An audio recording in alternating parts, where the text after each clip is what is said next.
제가 진짜 가깝다고 생각하고 항상 붙어 다니며 그 사람 자체가 좋아 대가 없이 일 도와주는 관계입니다.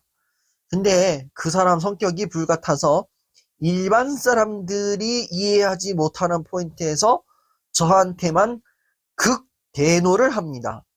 그냥 분노가 아니라 극대노. 다른 사람들은 왜 저렇게까지 화내냐며 이해 못하고 있고, 저는 또 성격상 이 관계를 유지하기 위해서는 나 하나 참고 지나가자라는 주의라 연신 죄송합니다 하고 있는데, 극대노를 할 때면 네가 뭔데? 라는 말을 합니다. 본인은 별 생각 없이 내뱉은 말일지 몰라도 저한텐 이 한마디가 참 칼로 쑤시는 것 같은데, 제가 너무 의미 부여하는 걸까요? 제 주변에 이런 사람이 있었어요. 말을 하면은 이게 장난쫀지 아니면 진심쫀지는 모르겠는데, 뭐, 뭔 얘기를 하면, 네가 뭔데 이 말을 해? 네가 뭔데 개편 들어? 너 뭐 돼? 이런 얘기를 하는 거야. 근데 이게 우스갯소리로 뭐 그냥, 아이, 네가 뭔데 그걸 하냐, 이러면 뭐 웃고 넘어갈 수 있어. 근데 이게 너무 화를 막 담아가지고, 네가 뭔데? 이런 얘기를 한 거야. 그래가지고 제가 거기에, 저도 그때 이게 참았던 그 뚜껑이 이게 딱 열렸는지, 네가 뭔데? 이러는데 제가, 네, 나 뭐 됩니다! 뭐 돼요! 뭐 어쩌라고요! 이러면서 막 싸웠어요. 그리고 나서 1년 가까이 지금 연락을 끊고 살고 있습니다. 이 네가 뭔데란 말이 이게 되게 좀 기분이 나빠요. 되게 기분이 나쁜 게 있어요. 의미 부여가 아니라 진짜 기분이 나빠요. 이게 네가 뭔데? 이런 것도 네가 뭔데? 야, 아유, 네가 뭔데 뭐 그걸 하냐? 이런 식으로 이게 어조가 다르지만 기분이 나빠요. 이 네가 뭔데라는 그 말의 의미는 도대체 뭘까? 제가 이렇게 생각을 해봤는데, 텍스트상으로만 생각했을 때 네가 뭔데는 그냥 네가 뭐가 되는데 뭐 이렇게 하냐 뭐 이런 의미로 해석이 되겠지만, 그 저는 이게 이 상담을 공부하고 있는 입장이니까 네가 뭔데라는 그 말은 분명히 뭔가 억하심정이 있을 거다. 이래가지고 그것도 생각해봤어요. 이건 단순히 네가 뭐가 돼 무엇이길래 이렇게까지 하냐가 아닌 것 같다. 이 분명히 무슨 의미가 있다. 이거 분명히 뭔가 고깝지 않은 의미가 있다. 이렇게 해가지고 생각해봤는데, 이 네가 뭔데라는 말하는 사람들의 기저에는 뭐가 있냐 봤더니,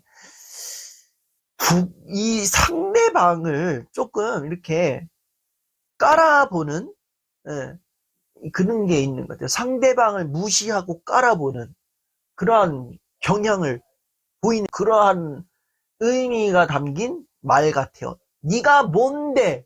이게 너 뭐 돼? 이런 거죠. 여기 이제 뒤에 좀 뭔가 말을 하나 붙여. 너 뭐 돼? 나보다 뭐 잘한 거 있어? 나보다 뭐 잘난 거 있어? 빨리 말해봐. 뭔데? 빨리 얘기 안 해? 없지? 그건 네가 뭔데 나한테 이래라 저래라 그래? 이씨, 이렇게 가는 거죠. 이렇게. 이 말 한마디에 여러 의미, 여러 말이 다 들어가 있어요. 하여튼. 그, 네가 뭔데라는 말에서 상대방을 무시하고 상대방을 깔아내려보는 그러한 어조가 있는 거죠. 근데 정작 이 사람들이 네가 뭔데? 라고 말을 했을 때 이 사람들이 나한테 뭐 나보다 뭐 대단해서 뭐 실질적으로 뭐 스펙이 뛰어나서 네가 뭔데? 라고 말하는 게 맞을까요? 아닐까요? 아니에요. 이 사람들도 그냥 나랑 똑같은 인간이에요. 똑같은 위치에 있는 사람인데, 이 사람은 자꾸 이게 본인의 어떤 주관적인 판단과 그 시선으로 그 사람이 나보다 낫다라고 계속 깔아내려 뭉기는 거죠. 근데 얘가 나한테 나한테 뭔가 말을 해요. 이럴 때는 이렇게 하세요, 저렇게 하세요. 나는 조언을 했고, 난 아무 생각 없이 그냥 말을 했는데, 그냥 이 사람은 얘가 나한테다가 어떠한 조언이 아니라 훈계를 했다. 얘가 나를 무시한다. 감히? 이러한 마음이 이 내면에 있는 거죠. 그 내면에 있다 보니까 거기에서 화가, 네가 뭔데? 네가 뭔데 나한테 이래라 저래라 그래? 어, 네가 뭔데? 뭔데 나한테 죄송하라 말아 그래? 이러는 거죠. 그러니까 미치고 환장하는 거죠, 진짜. 예. 그러한 성향, 그러한 성격이 있는 거예요. 근데 그렇게 무시하고 이렇게 상대방을 내려 깔아보고 하는 게 이 사람이 뭔가 뛰어난 능력이 있어서 뭔가 자기를 향한 강한 애정이 있어서 하는 게 아니에요. 결국은 뭐냐? 이 사람들의 전형은 자존감은 낮아요. 자존감은 낮은데 뭐가 높냐? 자존심이 높은 거예요. 남한테 절대 기죽고 싶지 않은 그 자존심. 자, 자존감은요, 얼마나 나를 사랑하느냐에 대한 나의 주관적인 지표예요. 자존감이 낮다라는 것은 주관적으로 봤을 때에도 내가 나를 사랑하지 못하는 거예요. 근데 자존심은 그 자존감, 내가 나를 얼마나 사랑하는가에 상응한 감정이에요. 감정. 자존감이 낮은 사람은 어떠한 감정이 있냐면은 분노의 감정이 있고 무기력의 감정이 있고 또 되게 냉담 그런 차가운 감정들이 기저에 깔려 있어요. 자기에 대한 냉담한 그 냉소적이고 냉담한 감정이 있는 사람은 자존심도 되게 낮아요.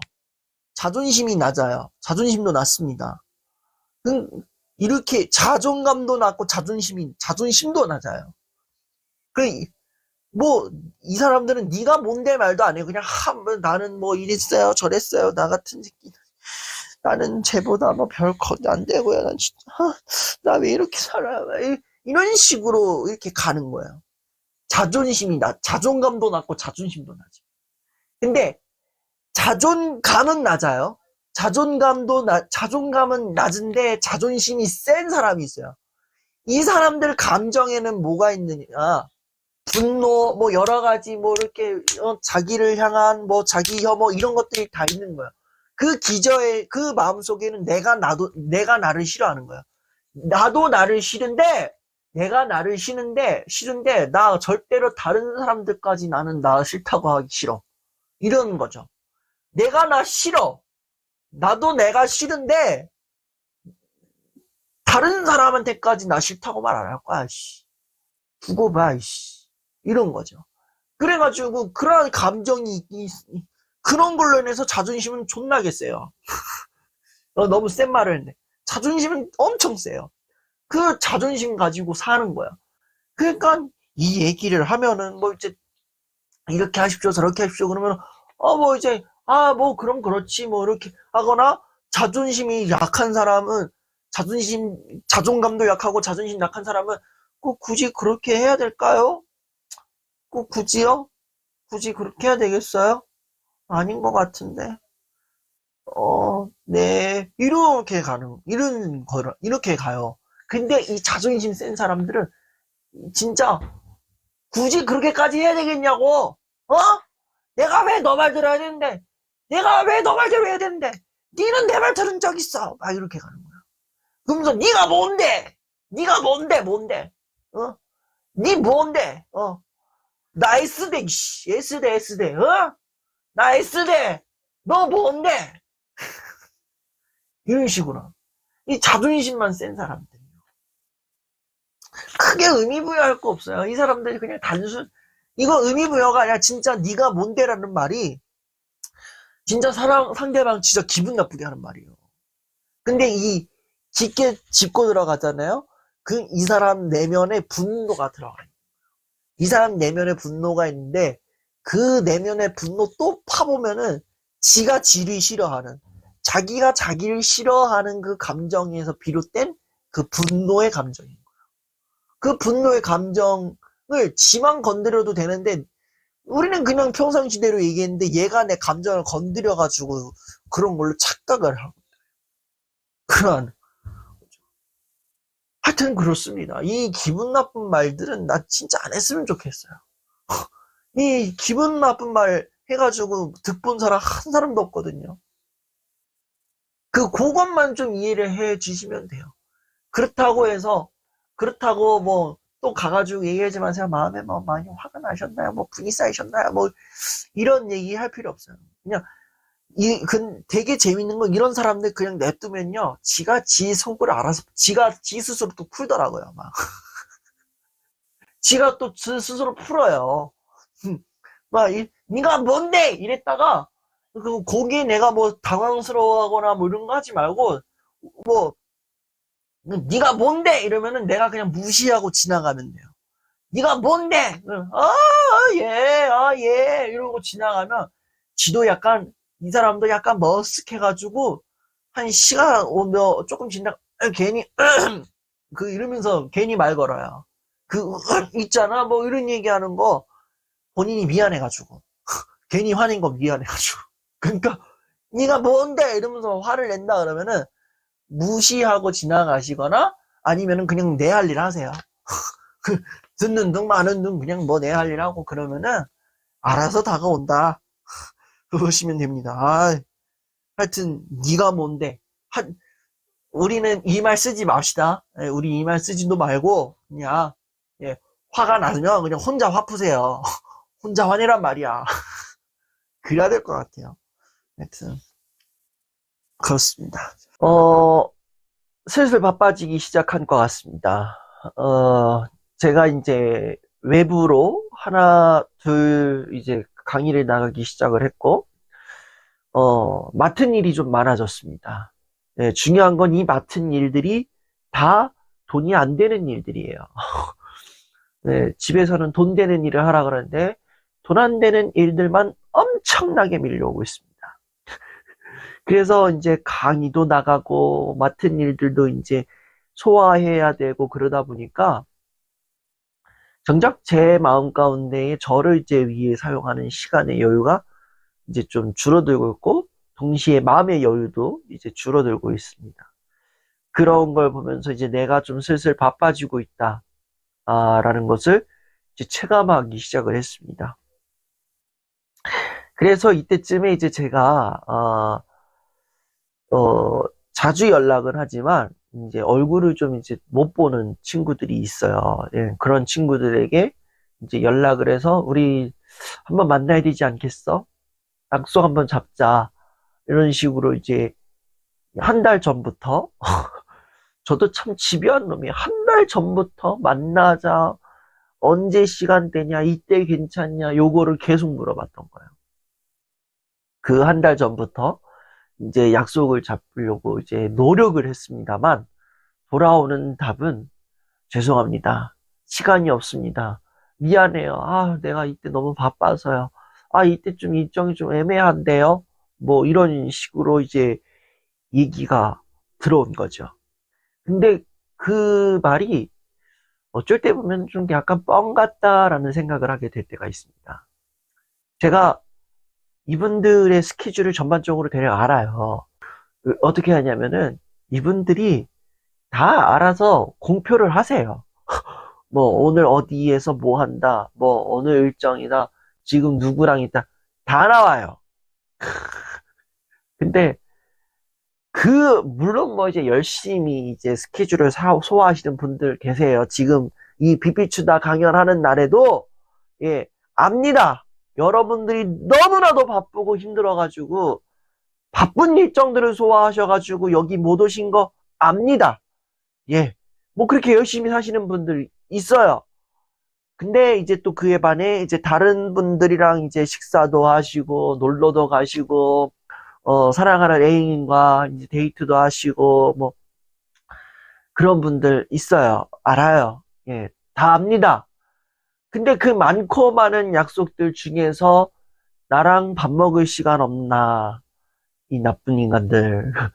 비비추다에 올 시간이 그렇게도 없더냐, 이러면서 좀 이제 막 화가 막 이렇게 올라오고, 오늘 짜증나네. 막 화가 막 올라와요. 그렇게 밥 먹을 시간, 나랑 밥 먹을 시간이 없어? 다른 사람이랑 밥 먹을 시간은 있어도, 이런 마음이 막 올라오다가도, 또 한편으로는 이해 막 하는 거죠. 그래, 얘랑 나랑은 물리적인 거리가 있잖아. 얘는 서울에 살고 나는 칸츄리에 살잖아. 그러니까 얘도 나를 만나기 위해서 하루를 제대로 빼야 되고, 나도 얘를 만나기 위해서 하루를 빼야 되잖아. 그럴 수 있어. 이렇게 넘어가다가도 도대체 너는 이걸 왜 이해를 해야 되니? 이해를 하고 있는 너는 뭐니? 이러면서 또 이제 난리가 나는 거야. 완전 뭐 그냥 예, 노래 가사처럼 진짜 뭐 제 속에 제가 너무나도 많아요. 막 가시나무 새도 아니고 내 속에 내가 너무도 많아. 뭐 하여튼 오만 복잡한 감정들이 막 얽혀 있는 거예요.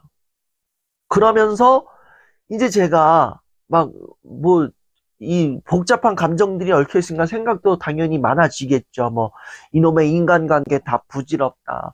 진짜 이놈의 새끼들이 시간이 없는 건지 마음이 없는 건지 아니면 도대체 생각이 없는 건지 알다가도 모르겠다 이러면서 막 이제 막 부딪히기 시작하는 거예요.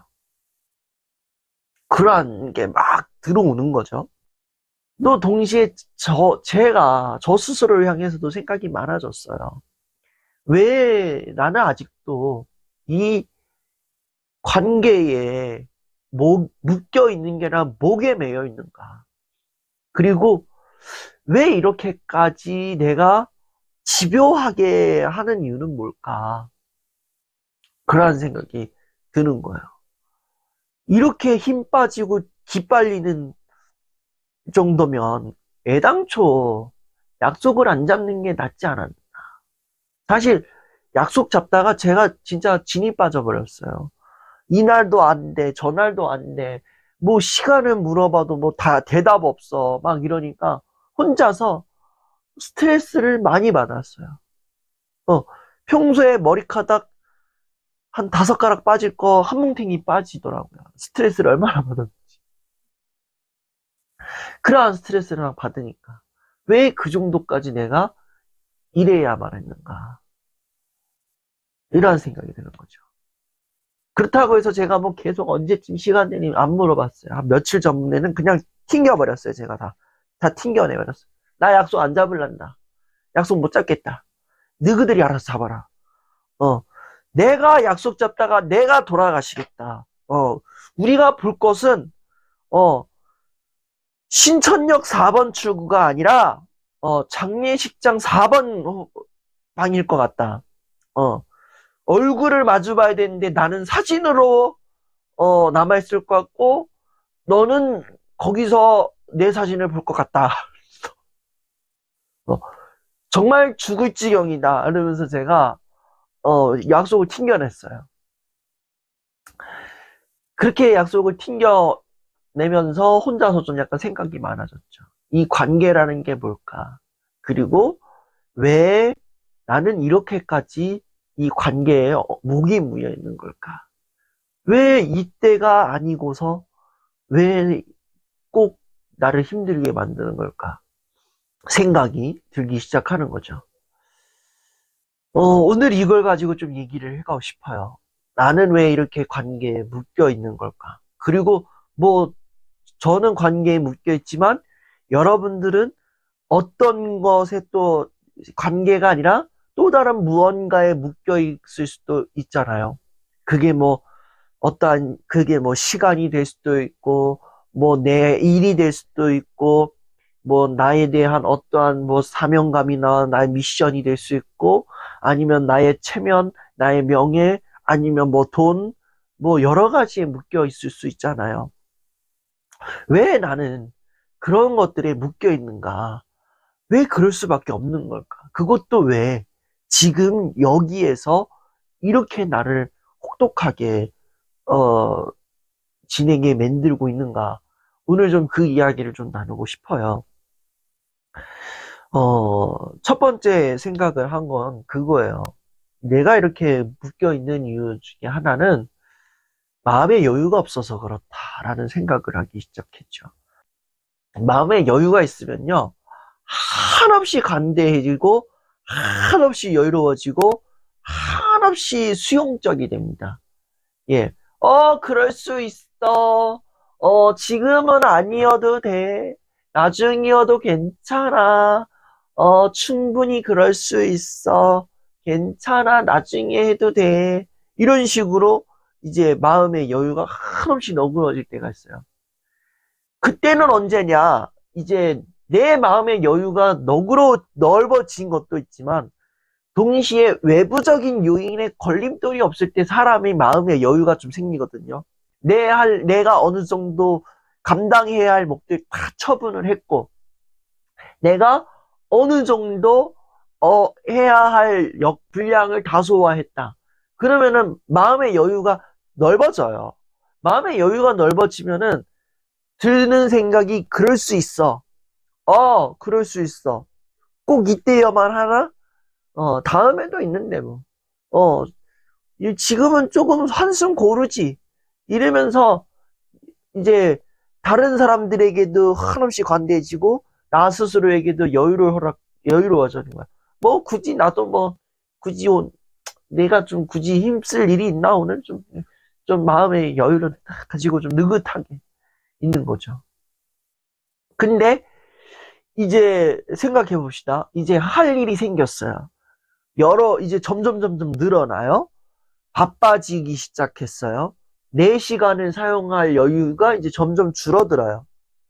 그러면은 그때부터는 그럴 수 있어 라는 이 여유가, 그 생각이 이제는 점점 이제 박하기 시작하는 거예요. 그럴 수 있어. 그러면 안 돼. 그러면 안 돼. 이때여야만 해. 이렇게 가는 거야. 이때여야만 해. 이때여야만 해. 지금이어야만 해. 지금이어야만 해. 그리고 이제 점점 이게 많아지고 내 마음의 사이즈가 점점 줄어들게 되면은, 여유가 사라지게 되면은 나중에 가서는 그 뭐가 되냐면은 극단적으로 데드라인을 찍어버려요. 정확하게 언제 몇 시까지 딱 이렇게 데드라인을 찍어버리는 거예요.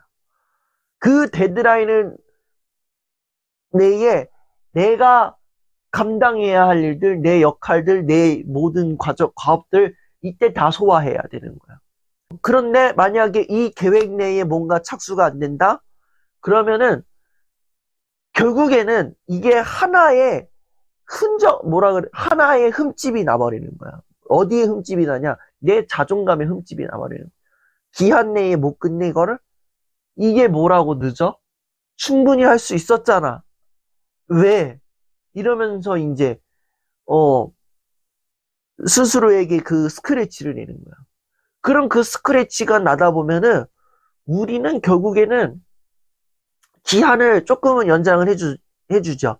기한을 조금 연장해주지만 거기에만 꽂혀가지고 거기에만 이제 집중을 하는 거야. 내 일이나 내가 생각하는 시선, 내가 보고 있는 어떠한 관점에 거기에만 꽂혀가지고 계속 그것만 보고 달려가는 거야. 이때 무조건 이걸 해야 돼. 이때 아니면 안 돼. 시간 연장했잖아. 무조건 내일까지. 이러면서 이제 거기에만 집중을 하는 거야. 그러니 당연히 마음의 여유가 이제 사라져버려. 그 여유가 사라지니까 계속 거기에만 몰두를 하는 거예요. 제가 이 마음의 여유가 이제 없어졌잖아요. 마음의 여유가 없는데 지금 여러분들 보시기엔 망수리 씨 여유가 있으니까 지금 비비추다 강의하는 거 아니야? 여유가 없어요. 지금 저도 막 바쁘고, 사실 저도 좀 바쁘고요. 조금 이제 평일인지 주말인지 헷갈릴 정도로 저도 제 시간을 좀 잘 못 쓰고 있어요. 그 정도로 막 이제 있어요. 이제 사람 약속 때는 잡을 거 겨우 이제 앞으로 날까 말까 좀 그런 게 되는 건데, 저도 이제 그 관계에 이렇게 꽂히게 되는 거예요. 마음에 여유가 있을 때는 뭐 시간 되면 만나지. 시간이 뭐 서로 날 때 괜찮지. 이렇게 그때 만나지. 이렇게 갔는데 정작 내 입장에서는 내 여유가 이제 점점 바빠지는 거예요. 강의가 이제 생겨나기 시작했죠. 엄청 바쁘면 거의 일주일에 한 4~5번 계속 외부에 나갔다 오죠. 이런 패턴으로 돌아갔다가는 진짜 내가 내 시간이 없을 것 같고 사람을 못 만날 것 같던, 이때 아니면 사람을 만날 수 없을 것 같다라는 그러한 강박이 생기는 거예요. 그러니까 제가 이거를 이제 찍어버리는 거예요. 이제 그럴 수 있어. 뭐 다음에 보지 게 아니라 이때 아니면 못 만난다. 이때 아니면 못 만난다. 이러면서 이제 막 가는 거예요. 쭉쭉쭉쭉 가는. 그럼 계속 물어봐요. 이거 언제 시간이 나냐? 언제 시간 나냐? 계속 물어보는 거예요. 언제 시간 나냐? 빨리 대답해라. 대답 안 하면 내가 김장김치 통 들고 내가 찾아갈 테니 이러면서 막 물어보는 거예요. 그러다가 결론이 안 난다? 이때 빨리 결론 내라. 이때 빨리 약속 잡아야 되지 않겠냐. 이때여야만 한다. 이러면서 저와 그 상대방을 들들들들 볶는 일이 벌어지는 거예요. 근데 만약에 이게 또 안 되잖아요. 그러면은 결국에는 무슨 상황이 벌어지냐면은 계속 집요하게 물고 늘어질 것 같은 거야. 이때 아니면 그럼 또 계속 이때 아니면 괜찮냐. 그럼 계속 타협을 보는 거야. 타협점도 아니고 계속 물고 이때 좀 보자 이러면서 왜 나는 안 되냐. 쟤는 되면서 막 이런 식으로 막 물고 늘어질 것 같은 거야. 근데 이렇게 가면요 계속 물고 늘어지잖아요.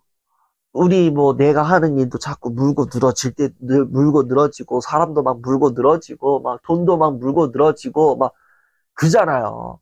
그 마음의 여유가 없으면 물고 늘어지는 건데 이게 계속 가면요 어떤 일이 벌어지냐면은 나도 힘들어지고 저 사람도 상대방도 힘들어져요. 보는 사람도 힘들어지는 거예요. 내가 자꾸 물고 늘어지잖아요. 내 데드라인을 넘기면 안 되니까 나를 자꾸 막 닥달하고 그런 건데 닥달해가지고 이때 안 되면은 무슨 정신이 생기냐면은 이 군대 정신이 생기면 안 되면 될 때까지 안 되면 되게 하라. 안 되면 되게 하라 생기는 거야. 군대 갔다 오신 분들 아시겠지만 안 되면 되게 하는 게 군인 정신이잖아요. 그 군인 정신이 일상생활에서도 발휘가 됩니다. 안 되면 되게 해야 된다는 거예요. 이때까지도 안 된다 그러면은 날짜 손 치더라도 무조건 안 되면 될 때까지 안 되면 될 때까지 물고 늘어지는 거야. 그러니까 내가 정한 날짜에 만남이 성사되지 않으면 계속 물어봐요. 이날 괜찮냐? 저날 괜찮냐? 이날 계속 이 사람이 오케이 할 때까지 계속 물고 늘어지는 거야. 일도 마찬가지예요.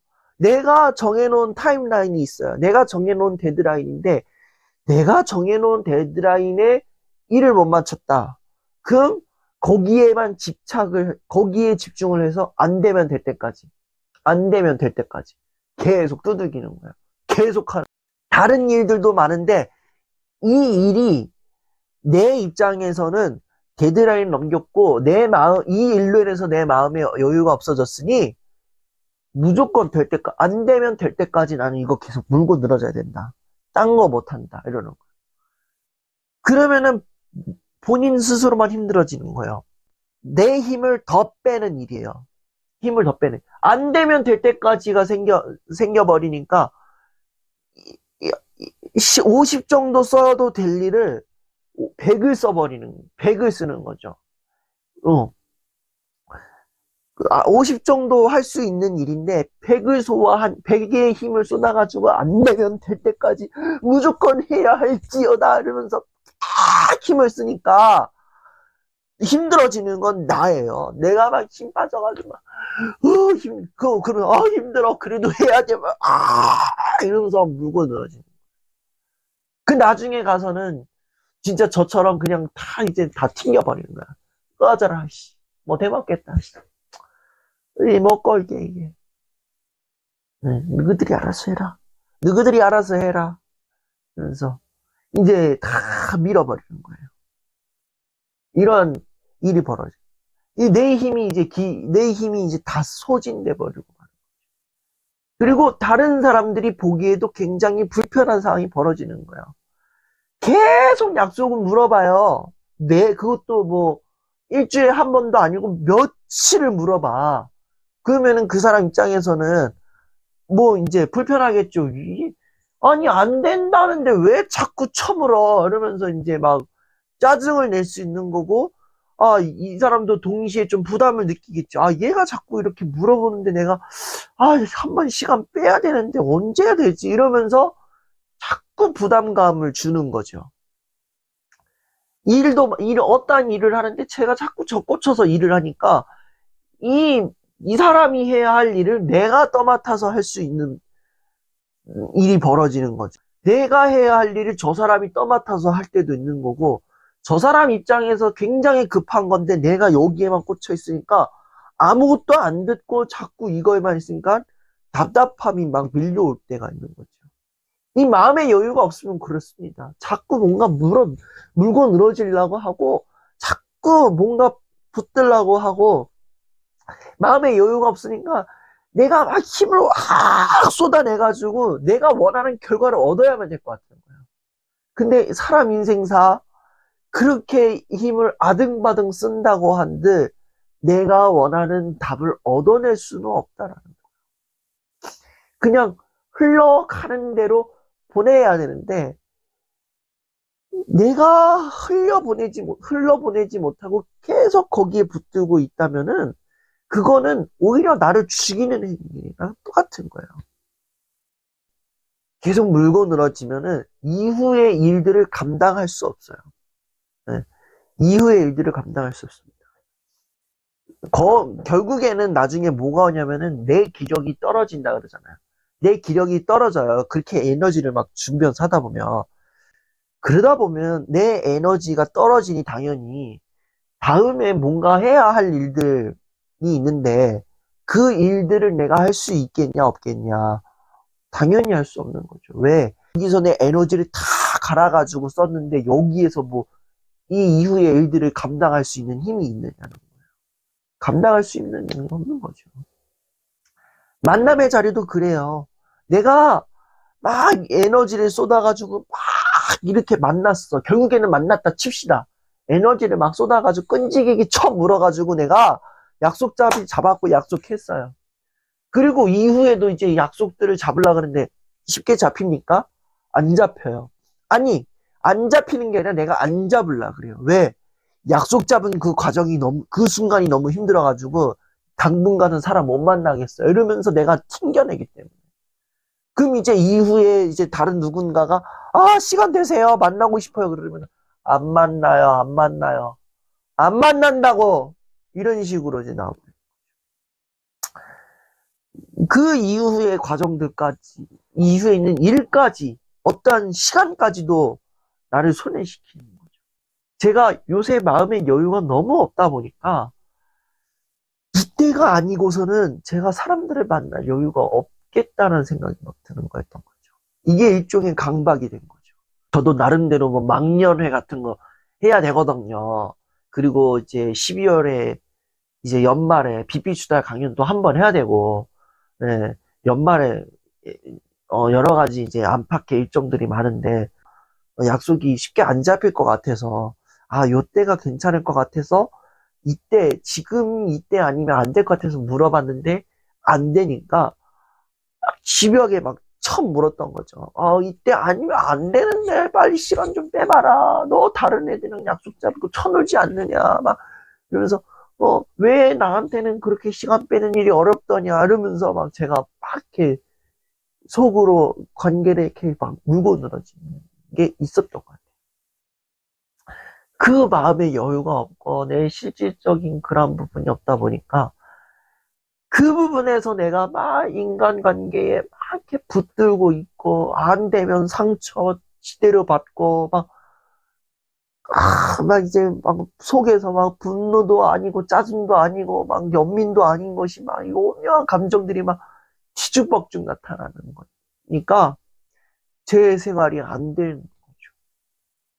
그러한 이유로 인해서 내 마음의 여유가 없어서 관계의 시간마저도 하나의 데드라인을 정하게 되고, 그 기준에서도 나도 맞춰야 되고 이 사람도 좀 맞춰줬으면 하는 마음에서 계속 뭔가 이 물고 늘어지는 그런 것이 나오지 않았나, 그러한 생각을 하게 됩니다. 평범한 직장인입니다. 언제부터인지 걱정이 많아지고, 제가 들어봐도 별일 아니거나 큰 실수가 아니어도 최악의 상황을 생각하게 됩니다.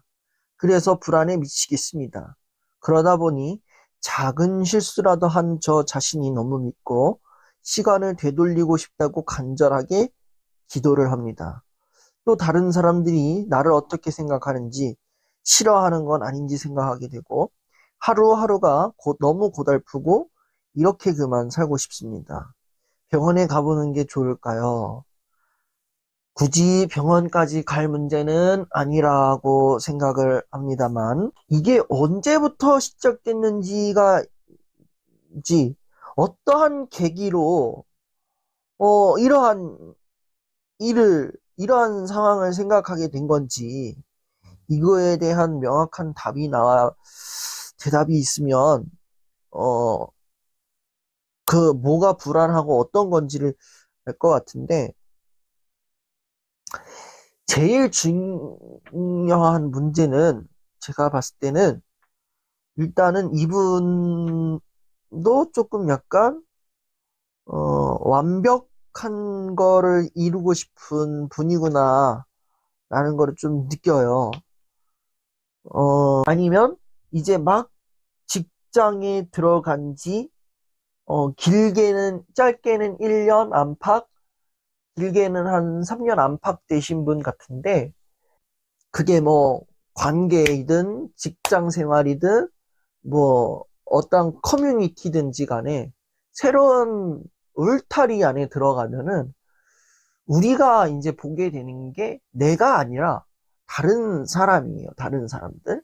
외부 사람들을 보면서 내가 이 공간에서, 이 울타리 안에서 내가 어떠한 사람으로 보여야 되는지, 이런 거에 대한 게 얼추 좀 스스로가 정의를 내립니다. 아니면은 이제 그 관계 속에서 돌아가는 역동을 보면서 내 역할이 암암리에 정해질 때가 있어요. 그럼 내가 그 역할을 또 인식을 하게 돼요. 내가 어떠한 역할을 해야 되는지에 대한 인식이 딱 하게 되는 거죠. 그러한 인식이 잡히다 보면은 이제 내가 그 관계 속에서 그 역할을 해내야 되는 사람이 되는 거야. 나는 이 어떠한 직장을 들어갔을 때 이 직장에서, 이 회사 팀에서 나는 어떠한 일을 하는 사람이야. 이러한 일을 하는 사람이고, 또 프로젝트를 맡았는데 굉장히 큰 일을 하고 있어. 그러면은 나 이 큰 일을 실수하면 안 돼. 라는 그러한 이제 하나의 인식이 돼버리는 거죠. 근데 이 인식이 이제 깊어지다 보면은 하나 이제 뭐가 되느냐면 이게 강박이 돼요. 강박. 자, 나는 이런 일을 하는 사람이야. 이렇게 하는데 너는 이렇게 해야만 해. 어떻게 해야만 해. 보고서를 써야만 해. 수치도 잘 나와야 해. 뭐 부장님께 잘 보여야 해. 뭐 어떠한 사소한 업무 실수하면 안 돼. 이런 식으로 이제 막 가는 거죠. 음. 이렇게 해가지고 이제 뭐 내 역할에 하나의 강박이 생겼거나, 아니면 내가 직장에 처음 들어갔었을 때에 내가 처음에 실수했던 일이 지금에 와서도 또 실수를 하는 거예요. 난 어느 정도 나름 적응한 줄 알았는데 또 실수를. 또 실수하지 않으려고 또 아등바등 했는데 또 실수를 해. 그래서 과장님한테 또 욕 뒤지게 쳐먹어. 그리고 직장에서 사람들이, 아씨, 누구씨, 맨날 일 처리를 이런 식으로 하면 어떡해요, 맨날. 다른 사람한테 이 민폐잖아요. 이런 얘기를 또 들어. 그런 내가 너무 싫어. 이렇게 이제 굳혀진 게 될 수도 있는 거죠. 그러니까 내 삶이 굉장히 고달파진 거예요. 별일 아닌데 큰 실수가 아니고 작은 실수인데도 내가 괜히 욕먹을까봐, 아니, 내 역할을 소화하지 못했을까봐 막 불안하고 초조하고 막 숨을 턱 막혀오는 듯한 그 답답함을 또 느끼는 거죠. 그래서 차라리 그냥 시간을 그냥 멈췄으면 좋겠네 이러면서 막 그런 거죠. 막 시간아 멈춰라 막 이러면서 막 그런 거죠. 그러한 인식이 막 들어가는 거예요. 실수 하나로 인해서 다른 사람들이 나를 싫어하진 않을지, 나를 어떻게 생각할까? 어떻게 하면 좋을까? 나 이러면 안 되는데, 너 이런 사람이 아니었잖니? 스스로를 막 계속 타박하는 거예요. 그 결과, 그 실수에 의한 결과치들을 눈으로 다 보았는데, 내가 봐도 내가 너무 싫은 상황이 와버린 거죠. 여기서 중요한 건 뭐냐. 이게, 조직 문화가 실수를 용납하는 조직 문화가 되어야 된다라고 얘기를 하면은 아마 왕수디 씨, 직장은 능률이에요, 능률. 직장은 성과 중심으로 돌아가기 때문에 실수 용납할 수 없는 조직 없어요. 실수를 용납할 수 있는 조직이 없어요. 이러실 거란 말이에요. 압니다. 우리 대한민국 사회가 얼마나 빡센지. 그런 조직, 굉장히 이상적인 조직이죠. 우리 뭐 조직뿐만이겠어요? 우리 뭐 사회 전체가 실수를 용납하는 사회가 아니에요. 실수 하나 하면은 그거 꼬투리 잡아가지고 물고 늘어지죠. 뭐 또 뿐만 아니라 큰 실수 저지르면 진짜 뭐 대형 범죄를 저지른 사람 마냥 굉장히 막 이제 막 대놓고 면전에서 막 호되게 막 하죠. 실수인데 실수가 잘못으로 여겨지는 지금 이 사회 가운데에서 살고 있으니 우리 얼마나 고달파요. 그러니까 다른 사람들에게 실수로 피해주면 안 된다. 또 내가 실수를 해가지고 내가 이러면 안 된다라는 그러한 인식이 너무 강하다 보니까 내가 실수하는 것에 대해서 스스로가 용납을 못하는 거예요. 너 왜 이런 실수했니? 이러면서. 한 가지 말씀을 드릴게요. 다른 사람들은 실수에 대해서 용납하지 않더라도 내가 나만큼은 내가 실수한 것을 용납할 수 있어야 된다. 그걸 어떻게 해야 되느냐? 다른 사람들은 너 왜 이렇게 했어? 왜 그랬어? 이래도 되는 거야? 저래도 되는 거야? 라고 얘기한다고 한들 나중에 가서는 뒤에서는 그래. 나 그럴 수 있어. 그럴 수 있어. 실수할 수 있어. 어쩔 수 없었잖아. 부장님이 이거 준 거, 이거 퇴근 2시간, 1시간 전에 줘가지고 빨리 끝내래가지고 내가 허둥지둥 해가지고 실수한 거잖아. 이러면서 이제 스스로를 다독여야 된다. 다른 사람의 그 기준으로 보지 말고 내 기준으로 봐야 돼. 내 기준으로. 나를 봤을 때 그 실수하는 내 모습이 얼마나 흉측하고 짜증이 나느냐가 아니라 저렇게 실수해가지고 혼난 저 사람, 내 모습이 얼마나 가여운지를 봐야 되는 거죠. 실수에 집중을 하는 게 아니라, 실수한 나에 집중을 하는 게 아니라, 실수해가지고 혼난 내 모습을 보라는 거예요. 이 인식을 다르게 해야 돼요.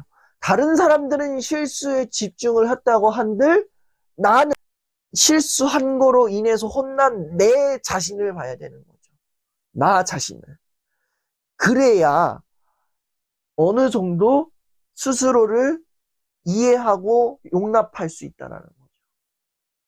그리고 좀 불안해서 좀 자유로웠으면 좋겠는데 이 불안이란 게 참 쉽게 안 벗어나요. 참 마음 같아서 진짜 시간을 멈추는 기계 하나만 좀 만들어 놨으면 좋겠는데 세상이 말이야 발명가들은 뭐 하고 있는지 시간 멈추는 기계는 없더라고. 이 불안감을 내려놓는. 이게 바로 불안감을 내려놓을 수 있는 하나의 방법인 거죠. 사람들은 실수한 나를 봤다고 한들 나만큼은 실수해서 혼나는 나, 실수해서 속상해하는 나를 봐야 된다. 어쩌면은 또 하나의 이유는 이렇게 불안해하는 이유 중에 하나는 내가 내 가까운 사람으로부터 실수에 대해서 포용을 받지 못했거나 이해를 받지 못했기 때문에 그런 거일 수도 있겠죠. 그쵸? 그런 이유도 하나 작용할 수 있겠죠. 그렇다고 해서 나 자신만큼은 너무 박하게 구지는 않았으면 좋겠다. 이런 생각을 합니다. 한번 생각을 해보세요. 이거를 이제 실천적으로 할 수 있는 방법은 뭐냐면은 내가 어떠한 실수를 했느냐를 보는 게 아니라 내가 나 스스로를 봤을 때 오늘날 내가 잘한 일, 오늘 내가 잘한 일을 주목을 할 필요도 있는 거죠. 내 실수를 주목하면 하루 종일 막 이불 날리고 먼지 패고 고민형 때리고 베개 때리고 막 나 막 토끼 인형 귀때기 잡아가지고 배때기 때리고 싶고 막 그러니까 그 실수보다는 오늘 내가 그나마 잘한 일, 조금이라도 잘한 일, 이것을 주목하면서 그래 오늘 하루 그래도 좀 나름 잘 살았다. 이렇게 또 볼 필요가 있다는 거죠. 그렇게 해서 조금씩 나를 조금 다독여 줄 수 있어야 된다는 거죠. 이거를 불안을 해소하는 요소보다는 일단 내가 나를 먼저 다독이는 방법을 찾아야 될 것 같다. 이런 게 하나의 목표가 되겠네요. 그게 먼저 선행이 되어야 될 것 같아요. 그리고 불안에 대해서 우리가 잘못 생각하고 있는 게 우리가 불안의 문제는 다 지금 여기의 문제가 아니에요. 지금 여기의 문제가 아닙니다. 다 그때 거기의 문제예요. 그때 거기. 이렇게 되면 어떡하지? 이렇게 될까봐? 저렇게 될까봐? 다 만약에 if문이 들어가는 거고, 그리고 if문이기 때문에 그 문제가 일어날지 안 일어날지 확실하지도 않고, 그 문제가 설령 일어난다고 하는데, 그건 다 거기 그때 상황의 문제예요. 근데 우리는 거기 그때 if의 사건들 때문에 지금 여기의 상황들을 전전긍긍 막 이렇게 할 필요가 있느냐는 거예요. 우리가 주목해야 될 건 지금 여기예요. 지금 여기. 지금 여기의 상황을 놓고 자신을 봐야지 지금 여기의 상황을 뭐 거기 그때에 일어나지 않은 if의 문제 또 실수했다 과거의 문제니까 과거에 그때 거기에 문제로 인해서 설마 앞으로의 그때 거기 가서 내가 이러진 않겠지? 이런 생각하지 말라는 거예요. 그 생각하는 순간 지금 여기에 문제들은 해결조차 되지도 않고 지금 여기에서 해야 할 일들 산더미인데 또 실수하고 어그러지고 어긋나고 또 그런다니까요. 이런 불안은 그렇게 하지 마세요. 지금 여기의 상황을 바라보며 지금 여기에서 할 수 있는 내 최선의 포지션을 잘 하셔라. 과거에서의 내가 그랬었지, 이랬었지, 또 그러면 안 되는데, 설마 또 이렇게 되면 꼬리에 꼬리를 무니까 빨리 끊어내셔라. 지금 여기 내가 할 거를 집중해서 봐라. 그래야 된다. 그게 오히려 내 자존감을 올리는 거고, 또 일의 성과, 또 나의 효능감을 올리는 거다. 이렇게 말씀을 드리겠습니다. 우리 평범한 직장인님, 파이팅 하시고, 네. 저의 미천한 답변이 도움이 되셨기를 바라겠습니다. 이별이 너무 힘들 때는 어떻게 해야 하나요? 마음이 너무 아파요. 다시 만나고 싶진 않아요. 뭔 소린가요? 이별해서 마음은 아픈데 다시 만나고 싶지 않다고요. 뭔 소리입니까? 그럼 이별이 좀 홀가분해야 되는 거 아닙니까? 어? 뭔 소리예요? 그저 잊고 싶은데, 마지막엔 상처뿐이었는데, 마음 한편이 너무 아리고 허전하네요. 결국은, 어, 헤어지길 잘했는데, 또 보고 싶어. 근데 만나고 싶진 않아. 맞다 갔다 하네요. 이거 제정신이 아닌 것 같아. 이러면서. 근데, 한 가지 말씀드리면은, 관계에서의 이별은 누구나 다 힘듭니다. 관계에서의 이별은 누구나 다 힘들어요. 이게, 이별이 힘든 경우가 몇 가지가 있는데, 첫 번째는 뭐냐면은 정 때문에. 우리 어른들이 그런 얘기를 해요. 아유, 그놈의 정이 뭔지. 그놈의 정 때문에 내가 아주 그냥, 아직까지도 사람 만나고 있네. 아직까지 누구 보고 있네. 이런 얘기를 해요. 미운 정이든 고운 정이든지 간에, 이 사람과 내가 뭐 스킨십이나 어떠한 대화나 마음의 교류가 있기 때문에 그 마음의 교류로 인해서 정이라는 감정이 생겼잖아요. 그 감정에 의해서 우리가 이별을 했을 때에 그 이별의 감정이 조금 굉장히 힘들 때가 있어요. 그 정든 사람이랑 이게 정을 떼는 과정이 이별이잖아요. 얼마나 힘들어요. 굉장히 힘들죠. 미운 정이든 고운 정이든지 간에 정든 사람. 어떻게 헤어졌어? 아, 참. 나 너무 힘들다. 이렇게 갈 수 있는 거죠. 두 번째로는 헤어질 명분이 아닌데 헤어지게 된 경우인 거죠. 그러니까 헤어졌어요. 근데 헤어진 이유가 뭐 그렇게 굳이 헤어져야 됐어야 했나 싶은 이유였던 거죠. 이런 경우에는 보니까 남녀 관계가 그렇게 서먹서먹하지는 않아요. 그냥 오히려 자연스럽게 또 만나는 경우들도 있고, 또 아니면 또 다시 재결합해가지고 또 커플로 발전하는 그런 경우들도 있더라고요. 이러한 경우들은 이별을 하더라도 잠시 잠깐 힘들어할 뿐, 그렇게 뭐 이별 또 어느 시점 지나가 또 다시 만나는 그러한 사례들을 종종 보기도 하죠. 그리고 마지막으로는 일방적으로 헤어짐을 당했을 때, 헤어지자는 이유를 딱 했을 때 양쪽에서 헤어지자 이게 아니라 일방적으로 헤어져 우리 이런 식으로 한 거예요. 그럼 이제 난리가 납니다. 뭐 너 아니면 안 된다. 뭐 꼭 이렇게 해야만 했냐. 다시 생각할 순 없냐. 뭐 이런 식으로 뭐 이제 난리가 나는데 그렇게 해가지고 이제 이별이 막 괴로워질 때가 있는 거죠. 근데 이런 경우에는 서로가 좀 되게 불편할 거예요. 왜냐? 헤어지자고 말한 사람의 입장에서도 굉장히 좀 불편하죠. 이게 내가 이 사람한테 헤어지자고 말한 게 오히려 죄책감만 주는 게 아니냐, 뭐 이렇게 볼 수도 있는 거고, 또 어떤 경우, 또 이제 이 헤어짐을 당한 입장에서는 내가 그렇게, 나 이 사람 아니면 안 되는데, 막 이제 막 이러면서 막 속상해 하는 거죠. 내가 좀 더 잘해줄 수 있는데 이러면서 또 여러 가지 죄책감의 문제가 또 생기는 거죠. 여기에서 조금 더 오바가 되면은 진짜 뉴스에 나올 법한 내용들 나오는 거죠. 이제 뭐 데이트 폭력이라던가 아니면 협박이라던가 뭐 이런 문제가 벌어지는 건데 그렇게 하는 거는 좀 극단적인 사례이고 하여튼 이러한 이유로 세 가지 이유로 인해서 이별에 대해서 굉장히 막 슬퍼하고 막 이제 힘들어하고 그런 부분들이 있다라는 거죠.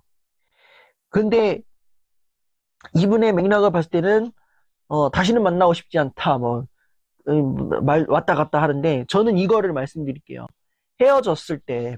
헤어졌다 그러면은 이별을 맞이했을 때 우리가 할 수 있는 최선의 방법은 뭐냐? 헤어지고 나서 이 헤어짐의 감정을 처리하는 문제가 아니라 이 이별의 감정을 조금 이 시간을 가져야 된다. 이별의 감정을 정리하는 시간을 가져야 되는데, 그게 뭐 슬픔으로 표현될 수도 있고, 아픔으로 표현될 수도 있는 거고, 또 여러 가지 뭐 알 수 없는 감정으로 막 이렇게 할 수 있단 말이야. 그 감정을 조금 터트릴 수 있는 시간이 필요하다라고 저는 생각을 해요. 그러한 시간이 필요한데, 절대로 이때 하지 말아야 할 건 뭐냐? 헤어지고 나서 얼마 못 가서 또 연애하는 건 금지. 이건 진짜 큰일 나요. 왜냐? 오히려 이게 이별하고 나서 또 새로운 사람 얼마 못 가 만난다. 이별의 감정, 이별을 했는데 이별 후의 감정 상태는 불안한 상태예요. 불안정해요, 연애 감정이. 불안정한 상태에서 내가 다시 연애를 한다? 그럼 이때 연애 감정은 내가 채워지는 게 아니라 내가 이 사람한테 뭔가 더 요구하게 돼요. 나는 그러지 않을 거야 라고 하지만 알게 모르게 요구할 때가 있어요. 그리고 비교하게 되죠. 예전에 내 애인은 이러지 않았는데 지금 만나는 이 사람은 왜 이러지? 이렇게 또 비교가 들어가요. 이거는 이렇게 가면은 또 헤어지고 또 새로운 사람 찾고 또 헤어지고 또 새로운 사람 찾고 또 헤어지고 이런 식으로 흘러갈 수 있단 말이죠. 그게 굉장히 위험한 거예요. 이거는 오히려 내 마음의 공허함만 더 크게 만드는 거예요. 그러니까 이별하고 나서 누군가를 만나지 말라는 얘기가 그거예요. 이별하고 나서 헤어지잖아요. 이 사람이 나에게 80만 해주고 20을 절대로 안 해줘. 그래서 헤어져야 될 것 같아. 그래서 이제 새로운 사람 만났어요. 이 새로운 사람에게 100을 요구하는 게 아니에요. 120을 요구해요. 그 공감의 왜? 그 20, 이전에 받았던 20을 얘한테 채우고 싶은 마음에 의해서 120을 요구하는 거예요. 그러면 또 얘가 120을 했는데 얘도 80이야. 40을 못했어. 예전의 사람보다 더 못하네? 이렇게 또 비교가 되는 거죠. 공허함의 빵이 커지는 거예요. 이별을 하고 나서 누군가를 곧바로 만나려고 하지 말고 내 마음의 그 불안정한 감정을 좀 정리하고 다독일 수 있는 그런 시간을 충분히 갖고 다시 연애를 해야 된다는 거죠. 그렇게 해야 새로운 사람을 만날 때에 그 관계에만 주목을 하게 되고 그 관계 속에서 우리 둘만이 나눌 수 있는 그 은밀한 감정, 이렇게 얘기하면 조금 19금 영화처럼 되는 것 같은데, 은밀한 그 감정들을 또 교류하면서 둘만의 사랑을 또 온전히 키워갈 수 있는 거거든요. 이 중간에 내 감정, 나 스스로의 그 이별의 불안정한 감정을 조금 안정화시킬 수 있는 그 과정이 필요하다라는 거예요. 그래서 뭐 이별하고, 이걸 보니까 이별 직후 같아요. 이별하고 바로 그러면은 바로 이별 후에 그 감정은 정말 막 아리고 허전하고 외롭고 막 이러지만 어느 정도 안정적으로 그 마음을 달래다 보면 분명히 또 다시 새로운 사람, 새로운 관계를 만날 수 있게 될 거다. 새로운 사람을 마주하게 될 거다라는 그런 생각을 하게 됩니다. 옛날에 그 노래 가사에도 그러잖아요. 연애는 필수, 결혼은 선택 이런데 저는 연애도 안 해본 사람이 이 얘기를 하는 게 되게 웃기긴 하지만 연애에서 이별을 하면은 뭐 그 사람만 있겠습니까? 이별하다 보면 나 말고 나를 사랑해주는 또 다른 사람 찾을 수 있는 거고, 나보다 그 사람보다 나를 더 아껴주고 사랑해주고 존중해줄 수 있는 그런 사람 만날 수 많아요. 많아요. 이 세상에 남자는 반, 여자도 반 이러는데 뭐 나 헤어지고 나면 나를 사랑해줄 수 있는 그런 사람 또 찾게 됩니다. 그럼 그 사람과 또 새로운 관계 또 쭉 이어가면 되는 거죠. 이별에 대해서 잠깐 아플 수 있지만 그 아픔의 과정 조금 나 스스로 돌아보면서 조금 안정 과정을 거치고 비로소 내 마음의 과정이 안정화가 됐을 때에 또 새로운 관계를 또 만날 수 있는 그러한 시기가 또 찾아왔으면 좋겠습니다. 사람 관계라는 게 여간 쉬운 일이 아닙니다. 그렇지만 그 관계 속에서 또 함께 소통하고 대화하면서 또 깊은 교제 나누면서 또 서로가 사랑하고 존중하고 배려받는 그런 관계로 거듭났으면 좋겠습니다. 저와 여러분의 앞날을 응원하도록 하겠습니다. 감사합니다. 나뿐만 아니라 아들, 손자, 며느리 다 불러 모으세요. 아니면 정말 내 주변에 힘든 친구가 있다. 걔만 보내지 말고 걔 멱살 잡아가지고 같이 오세요. 저만의 빛 비춘다가 아니라 저와 여러분이 함께 빛을 비추는 그러한 빛 비추다 강연이 되었으면 좋겠습니다. 그래서 정말 언젠가는 모르겠지만 정말 빠른 시간 안에 저와 함께 이야기 나누고 또 하는 그런 빛 비추다 강연이 되기를 바랍니다.